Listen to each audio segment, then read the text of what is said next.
Hey, Confluence Jake back again, talking with Ben Breck with Hanwha about nonprofit grants for schools, and we're going to dive right into three key topics that we have.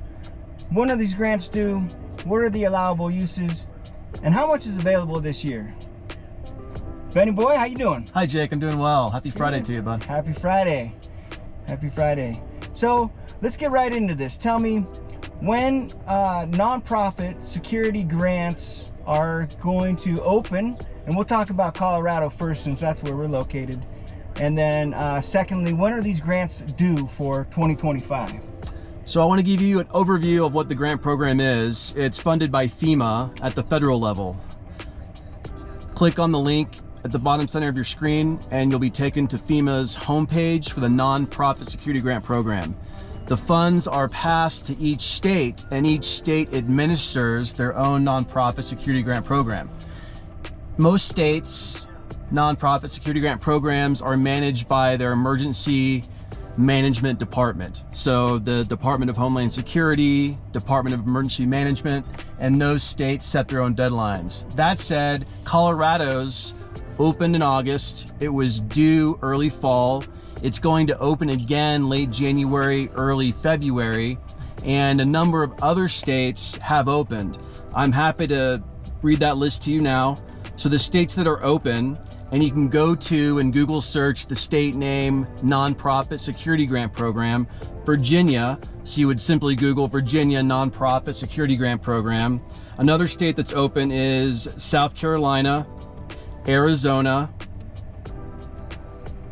Oklahoma, Maryland, Indiana, Michigan, Kansas, Minnesota, North Carolina, and finally Arkansas, Georgia, Mississippi, and Nebraska.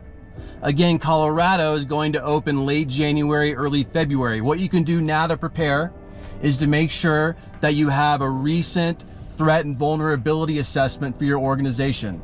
Do that now in preparation for Colorado opening early next year. Jake, your final question was, what can the funds be used for?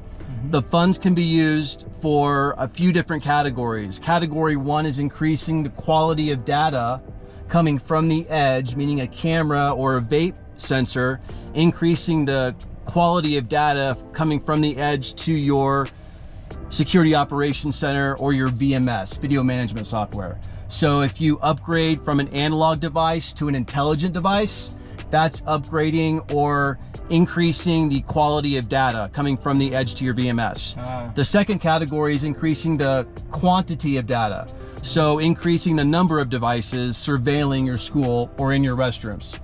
Last but not least, you can use the funds to coordinate with local law enforcement. So if you're able to federate and share your data and unify your VMS with local law enforcement through, say, spinning up a security operations center in cooperation with local law enforcement, that would qualify as an allowable use. Let's review. You can use the funds to increase the quantity of data coming from the edge to your VMS, increasing the quality of data coming from the edge to your VMS, meaning upgrading from analog to IP. Finally, you can use the funds to federate and cooperate with local law enforcement, spinning up a security operations center, for example, or unifying the VMS that both you and local law enforcement use. Fantastic, that's incredible, and it's really nice that they're making this money available for the schools to use. And again, this is for nonprofit schools, right, that we're talking about? Great clarification. Any 501c3 organization. Okay. So even religious organizations, private organizations, fully privately funded if they're 501c3 organizations. We also have a lot of state government organizations and local nonprofit organizations that would qualify. So if you're a 501c3 organization, you do qualify, and you can really upgrade your security posture and prepare for the future. Now, the most important question that everybody wants to know is, how much money is available from these grants? Depends on the state, depends on the year, but for example, I'll give you a range. We see anywhere from 36 million to about 50 to 51 million available nationwide. Collectively. Okay. Collectively nationwide, correct. And so that's really just a bucket of money, and so everyone who goes after it, it gets divvied up into certain chunks? Well, FEMA at the federal level passes these funds to the states. And so Colorado has a different bucket of money available than Nebraska has, for example. And so it's divvied out based on the need and the need to protect 501c3s in that particular state. To expand on that, the purpose of the whole program is to protect 501c3 organizations at high risk for terrorist attack and security threats. So if one state has more 501c3s at risk of these threats, they get a bit more money. So it depends on the state. Oh, okay. That's good to know. Fantastic. So just to wrap up real quick, we'll give us your email address real quick in case anyone has any questions, they can reach out to you directly. I work for Hanwha Vision. We're a South Korean conglomerate.